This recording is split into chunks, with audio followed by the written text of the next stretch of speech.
Adorable Père, dans le nom puissant de Jésus, nous bénissons ton Saint-Nom pour ce moment agréable que tu nous as vraiment encore rendu disponible pour chacun de nous, n'importe où nous sommes, euh, pour écouter ta parole. Merci. Donne la force de parler de ta part et l'inspiration. Au nom de Jésus, nous avons dit Amen.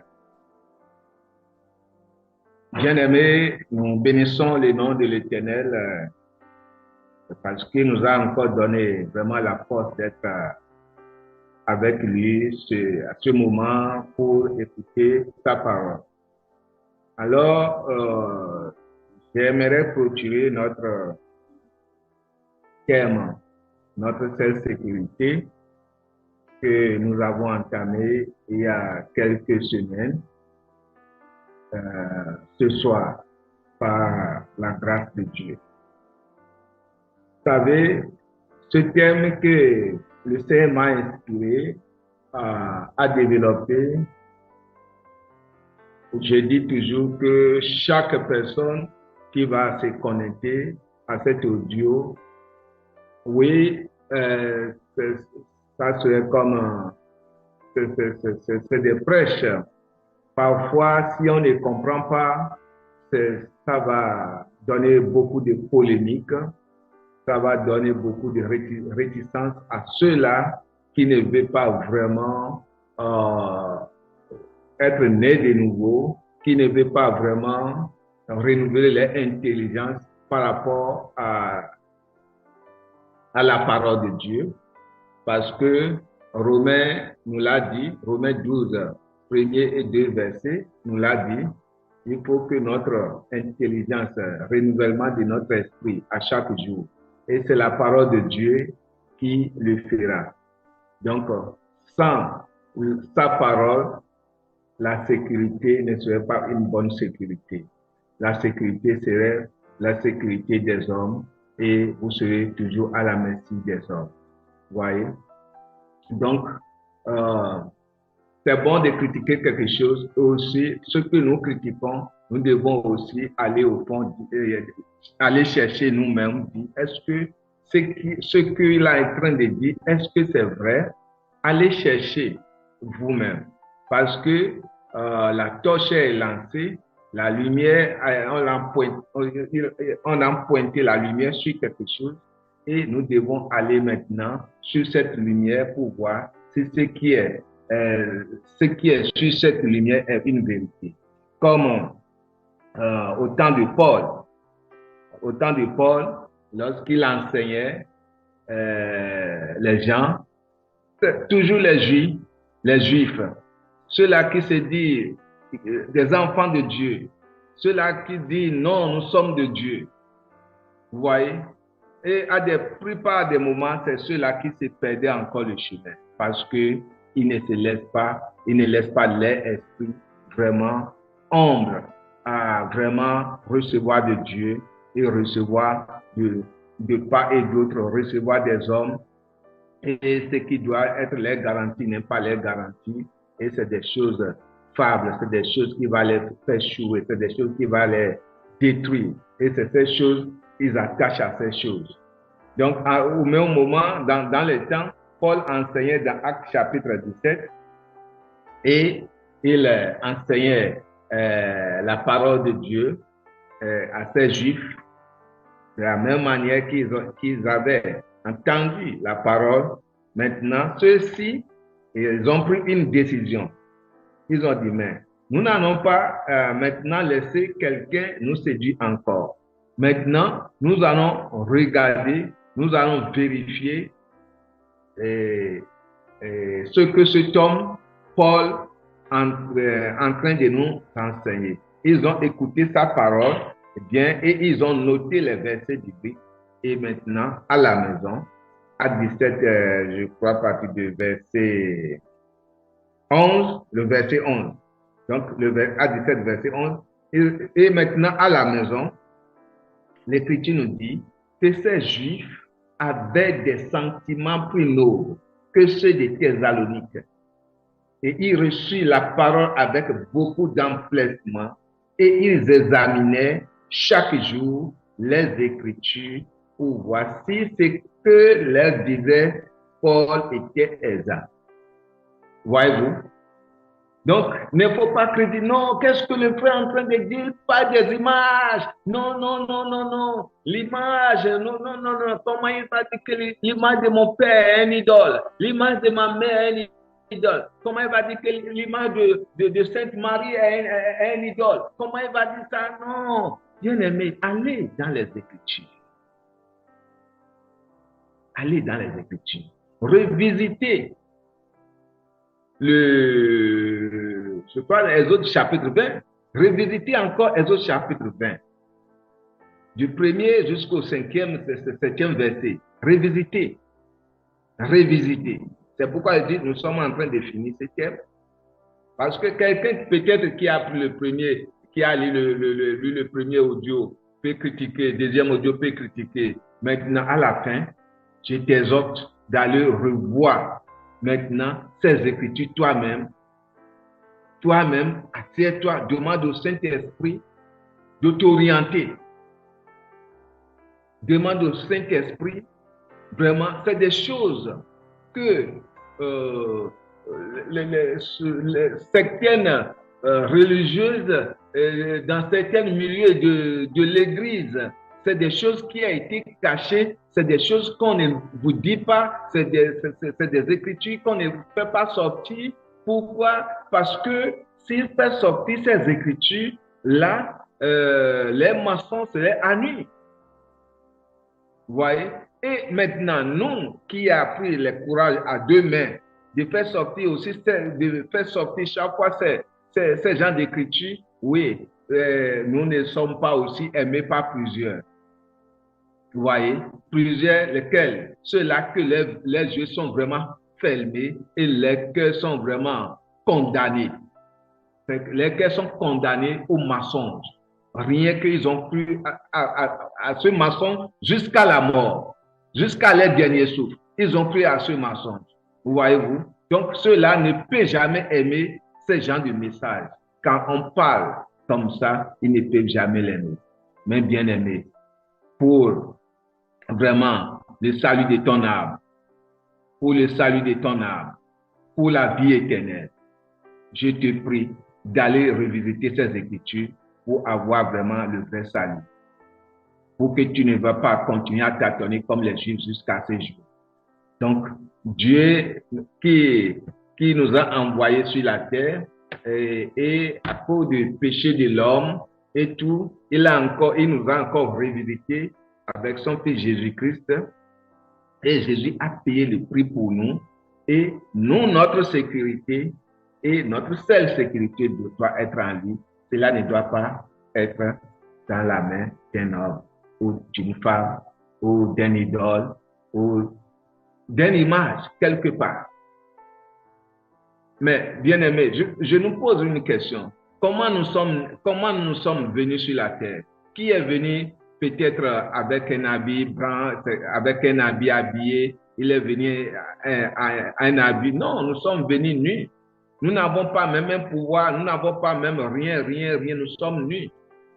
Voyez-vous, par la grâce de Dieu, c'est comme ça nous sommes. Maintenant, pourquoi lorsque nous sommes retrouvés maintenant sur cette planète Terre, pourquoi nous suivons maintenant les voies que nous ne devons pas suivre? Nous devons suivre Dieu, nous devons adorer Dieu avec vraiment un cœur favorable et savoir que c'est lui seul qui peut tout pour nous, qui peut nous guérir, qui peut nous restaurer, qui peut tout pour nous.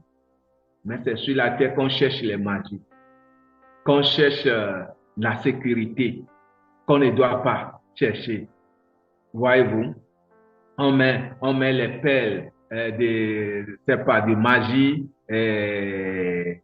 aux pieds, aux doigts, les bagues de magie, de fétiche, etc. Et on nous dit, quand vous portez ça, il y aura ceci, il y aura ça, etc. Mais tu n'es pas né avec ces choses, voyez-vous. Là, c'est du mélange. Notre Dieu n'est pas un Dieu de mélange. Et ceux qui adorent Dieu dans ce mélange ils ne sont pas jamais heureux. Ils ont chaque jour de problème sur problème. C'est de problème sur problème, de difficulté sur des difficultés. Donc, c'est pourquoi nous devons tous, ceux-là qui sont toujours dans ce penchant, doivent retourner maintenant vers le Seigneur, doivent accepter le Seigneur sincèrement, doivent abandonner ces choses. Parce que lorsque vous n'abandonnez pas ces choses, cela apporte votre propre destruction. Et à la fin, votre salut, vous voyez, vous irez à l'enfer direct. Si vous ne croyez pas, il y a l'enfer. On ne parle pas seulement de salut de ce monde où nous aurons de l'argent, nous aurons des enfants et tout va bien. Non, bien aimé. Non. Même tu as tout ça là. Et ton âme va où? Tu gagnes tout ça, toutes ces choses. Et ton âme n'est pas sauvée. Est-ce que c'est bien? Donc, pensons aussi à notre âme. Donc, c'est ça. Vous voyez, je vais nous lire encore quelque chose dans le livre des Actes, chapitre 19. Quand Paul, toujours avec les Juifs, enseignait la parole de Dieu, vous voyez, il enseignait la parole de Dieu et il les montre vraiment la voie parce que lui aussi était juif, il était l'un de leurs, il était de leurs pratiques, qui ne croyaient pas à cet évangile, véritable évangile. Il était l'un d'eux qui ne croyait pas. Et quand cet évangile, cet véritable évangile est en train de prêcher quelque part, il est armé et il détruit maintenant les hommes de Dieu, il détruit tout. Il tue les gens, met les gens en prison, mais comme Dieu, c'est lui seul notre sécurité et c'est lui seul qui détient le pouvoir. Un jour, la Bible nous dit, quand il sort pour aller maintenant, je crois dans la ville de Damas, pour commettre ses forfaits, le Seigneur l'a arrêté au chemin. Le Seigneur lui-même l'a arrêté au chemin. Il a été arrêté par le Seigneur. Et il est converti. Il n'est plus maintenant le membre des autres juifs. Il est sorti de ces membres. Parce que, vous savez, c'est dangereux quand on dit qu'on est chrétien et en réalité, on n'est pas un chrétien. On est un charlatan derrière. On est un magicien derrière. C'est grave, bien aimé. Je dis bien c'est grave. Quand on dit on est chrétien et le nom de Christ est sur vous et vous n'êtes pas vraiment un chrétien et derrière là, c'est que vous êtes charlatan, vous êtes marabout, vous êtes magicien, c'est très grave. C'est très grave. Et c'est dans le temps, vous savez, il y a beaucoup qui se disent chrétiens, mais ne sont pas chrétiens, qui sont des chrétiens charlatans, des chrétiens marabouts et des chrétiens, c'est pas magiciens. Comme nos jours, c'est encore plein aujourd'hui, dans nos jours. Beaucoup ne veulent pas vivre dans la vérité. Pourquoi? Parce qu'ils veulent la popularité. Ils veulent que les gens, ils veulent du respect. Ils veulent la richesse. Et c'est ça qui fait que les gens, ceux qui disent, ceux qui parlent comme nous, ceux qui prêchent ce genre d'évangile, vous n'aurez pas la popularité. Personne ne va pas même vous aider financièrement pour continuer votre ministère. Voyez-vous? Donc c'est ça. Mais nous n'allons pas regarder cela pour dire non, parce que je dis ça maintenant, je fais de telle manière maintenant que personne ne va pas m'aider financièrement pour que le ministère évolue. Non, ce n'est pas un homme qui fait évoluer mon ministère. Ce n'est pas un homme qui fait évoluer ton ministère. C'est Dieu qui le fait évoluer. Voyez-vous? Donc, Dieu peut, si Dieu peut utiliser le corbeau pour nourrir un homme de Dieu pendant sa séjour, bien aimé, Dieu, il va utiliser n'importe qui pour t'aider, pour que ton ministère avance, pour que ta vie avance. Non, c'est pourquoi nous devons, chaque chrétien ou évangéliste ou pasteur et qui a reçu vraiment l'appel, ne doit pas craindre pour sa vie, ne doit pas craindre de dire la vérité au peuple de Dieu. Parce que Dieu nous a donné cette occasion, cette opportunité de publier la vérité, rien que la vérité selon sa parole, selon l'écriture de Dieu. Donc nous devons le dire. Nous n'allons pas avoir peur. Si je le dis cruel maintenant comme ça, est-ce que non, est-ce que non, ma sécurité, ce n'est pas dans tes mains. Ma sécurité n'est pas dans les mains d'un homme. Voyez, ce que je vais manger, mon habit, tout ça là, n'est pas en tes mains. C'est Dieu qui pourvoit. Et c'est pourquoi Paul a dit, le juste vivent par la foi. Les justes vivent par la foi. Ça, c'est, je crois, dans Romains 1, verset 17 ou 18. Le juste vit par la foi. Donc, c'est ça, bien-aimé. Si vraiment tu es un chrétien et c'est la foi de Dieu que tu vis, tu dois vivre selon la parole de Dieu. Tu dois vivre selon ce que Dieu décide. Tu dois vivre selon les décisions de Dieu. Donc, les Juifs, dans ce temps, ne devaient pas vivre selon les décisions de Dieu. Voyez-vous, ils ne voudraient pas vivre selon la décision de Dieu. Et Paul a commencé par enseigner, là je suis maintenant à 19. Paul a commencé par enseigner du verset 10 au 20e verset. Je ne vais pas tout lire. À 19 du verset 10 au 20e verset. Alors, ceux qui vont tomber sur cet audio, eux-mêmes, ils vont maintenant étudier cette parole. Ils vont maintenant étudier, ils vont maintenant eux-mêmes étudier. Maintenant, il y a certaines parties que je vais vous lire. Lorsque Paul enseignait, beaucoup de choses s'étaient vraiment passées dans leur milieu. Et la Bible dit que le verset 13 maintenant, je vais nous lire le verset 13. La Bible dit que quelques exorcistes, le verset 13, quelques exorcistes juifs ambulants essayaient d'invoquer sur ceux qui avaient des esprits malins le nom du Seigneur Jésus en disant, je vous conjure par Jésus que Paul prêche. Bien-aimés, les démons existent. Bien et belle, les démons existent. Si quelqu'un te dit que les démons n'existent pas, non, les démons existent. Et ces démons-là connaissent chaque enfant de Dieu. Ceux-là qui croient, ceux-là qui sont vraiment enfants de Dieu, ils les connaissent. Vous voyez, ces exorcistes, ce sont des gens dans l'église, parfois chez nous en Afrique, on les appelle les visionnaires. Chez nous en Afrique, on les appelle les visionnaires. Surtout dans les églises là où on porte les boubous blancs. Donc, on les appelle les visionnaires. Vous voyez-vous? Donc, ils sont là et maintenant, ils ont dit, mais comment ils ont vu la puissance? Ils ont vu vraiment comment Dieu, à travers Paul, a fait ces merveilles, a délivré les gens.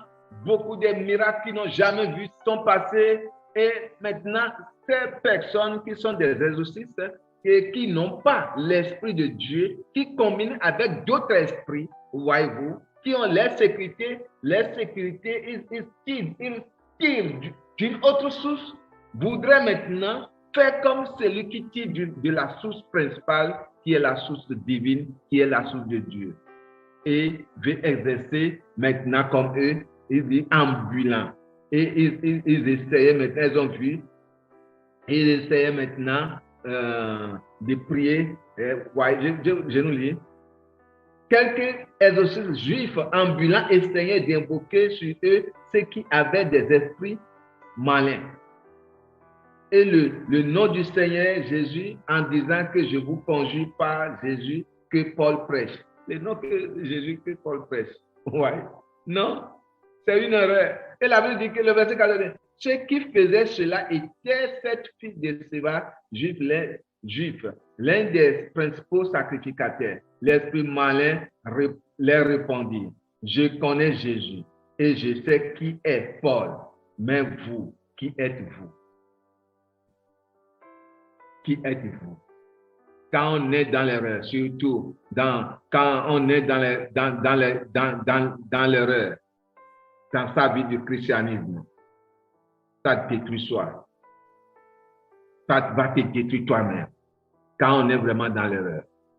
Voyez-vous, ceux-là sont dans l'erreur, ils ne savaient pas, mais quand ils sont refusés de quoi? De se repentir. Ils se sont entêtés, endurcis leur cœur, de retourner en arrière, de croire que ce que Paul prêchait, de voir que c'est la lumière, c'est la vérité, c'est la force. Ils n'ont pas cru que c'est la force. Ils croient qu'ils s'amusaient, ils croient que non, Paul, non, il a vraiment, c'est de la magie. Non, que c'est de la magie. Comme ils savent que pour eux c'est de magie, c'est de la sorcellerie, c'est de vaudou, ils pensent que pour Paul aussi c'est de vaudou. Donc eux aussi, ils vont vraiment faire sortir leur puissance pour agir. Voilà, les démons les a dévorés. Voyez-vous, les esprits les a dévorés. Et qu'est-ce qui s'est passé? Lorsque cela, la Bible dit que cela fut connu de tout ce qui était passé, et tout le monde, le verset 12 dit tout le monde, plusieurs de ceux qui avaient cru venaient confesser et déclarer ce qu'il avait fait. Voyez-vous, parce que ces faits étaient vraiment, mais les sorciers, les visionnaires, les exorcistes, le grand visionnaire, le grand marabout qui a été attaqué par le sorcier, par les démons, et Paul est là, il est vivant. Ce jour-là, chacun a laissé sa sorcellerie. Lisez bien. Chacun a laissé sa sorcellerie, ses magies, etc. Voyez. Plusieurs de ceux qui avaient cru venaient confesser et déclarer ce qu'ils avaient fait, et un certain nombre de ceux qui avaient exercé les arts magiques, ayant apporté les livres, les brûlaient devant tout le monde, et on estima la valeur à 50 000 pièces d'argent. Et c'est ainsi que la parole du Seigneur se croise. Voyez-vous? Voyez? Donc plusieurs, pourquoi ils ont vu les mecs qui les enseignaient d'adorer les idoles, qui les enseignaient, dit que oui, qui les enseignait des choses vraiment horribles, abominables, des choses qui ne sont pas de Dieu, mais ils insistent, ils ont façonné cela, ils ont dit que c'est de Dieu. Vous voyez, regardez le Romain, je nous ai lu le Romain la fois passée. Est-ce que c'est bon pour que l'homme marie avec son collègue homme? Est-ce que c'est bon que la femme se marie avec une autre femme? Mais aujourd'hui, la Bible a parlé de ça.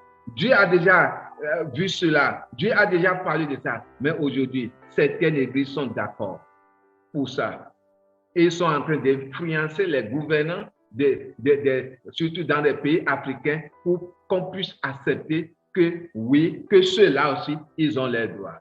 Et qu'est-ce que Dieu a dit? Dieu dit qu'il les a laissés aller également. Aller également. Ils ont perdu le sens. Vous verrez cela dans le Romain, dans le livre de Romains, toujours chapitre 1. Lisez tout le chapitre de Romains. Voyez, étudiez cela vous-même. Étudiez cela vous-même. Et vous verrez, est-ce que Dieu est d'accord?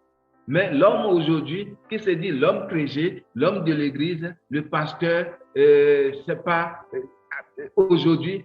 Pourquoi? Parce que à cause de la popularité, à cause de amener ça, en train de signer ça, en train d'homologuer ça dans l'église, mariage entre hommes, mariage entre hommes et femmes. C'est déshonore le nom de l'Éternel. Donc, nous devons retourner en arrière, revenons à notre pensée et aller vers Dieu, parce que c'est en lui seul, nous, notre sécurité. Amen. C'est en lui seul, nous, notre sécurité. Vous voyez, le livre de Jérémie, chapitre 17, nous dit quelque chose. Jérémie 17, de verset 5 au 6, il nous dit quelque chose. Il dit, ainsi parle l'Éternel, maudit soit l'homme qui se confie dans l'homme, qui prend la chair pour son appui et qui détourne son cœur de l'Éternel. Regardez, dit, ainsi parle l'Éternel, maudit l'homme qui s'est confié à un autre homme. L'homme qui prend son prochain comme son Dieu, son appui, sa sécurité. Dieu dit, cet homme est déjà maudit. Cet homme a perdu du sens, il est déjà maudit. Il dit, maudit soit cet homme. Ta sécurité est où? Il dit, maudit soit cet homme. C'est la parole, étudiez la parole vous-même. Oui. Et qui détourne son cœur de l'Éternel. Ouais, il a mis son cœur, sa confiance, tout. Il s'est laissé à un homme. Son prochain que Dieu a façonné, son prochain que Dieu a donné le souffle de vie. Il a détourné maintenant son cœur de Dieu. Il a détourné son cœur de Dieu. Il a détourné son cœur de Dieu. Il dit, celui-là, il est maudit.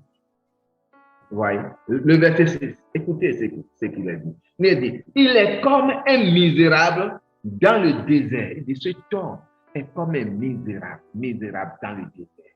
Le désert, c'est là où il n'y a rien, c'est là où tout est brûlé, c'est là où vraiment ça ne va pas. C'est lamentation, c'est les prêts, c'est des problèmes. Il est dans le désert et permanemment dans le désert. Pourquoi? Il est permanemment dans le désert. Parce qu'il a mis sa confiance sur un homme.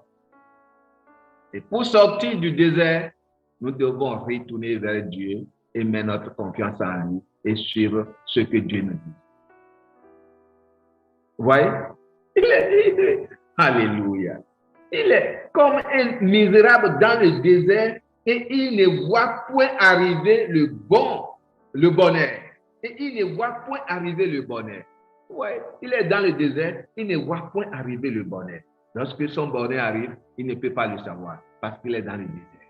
Le désert a fermé. Parce que le désert, c'est le problème. Le problème a vraiment l'envahi d'une manière comme un brouillard. Vous savez, le brouillard, à des moments donné, le brouillard sort de manière, même si vous lancez le pas de votre véhicule, c'est difficile de percer. C'est difficile. Alléluia. C'est comme brouillard. Et il a empêché de voir que le bonheur, que son bonheur vient. Vous voyez? Empêcher son cœur de voir que son bonheur vient. Et ces gens de personnes, ils argumentent tout, ils refusent tout, ils refusent la vérité. Et c'est ça. L'homme qui met son confiance. Alors, il refuse maintenant, il s'est détourné son cœur de Dieu. Voyez-vous, et il continue, il habite les lieux brûlés du désert, une terre salée et sans habitation. Une terre salée, la Bible dit qu'il habite les lieux brûlés du désert, une terre salée et sans habitation. Vous voyez? Une terre salée sans habitation. Et c'est là où celui-là, il habite. Et voilà. Et comment ta vie va prospérer. Comment ta vie va évoluer. Comment les choses vont évoluer. Bien aimé. Ce soir, c'est pour nous dire, le résumé, c'est pour nous dire, allons dans les Écritures, regardez ce que la Bible dit, sur tous ces audios que j'ai parlé, sur les images, j'ai parlé sur la croix, j'ai parlé sur les photos, etc.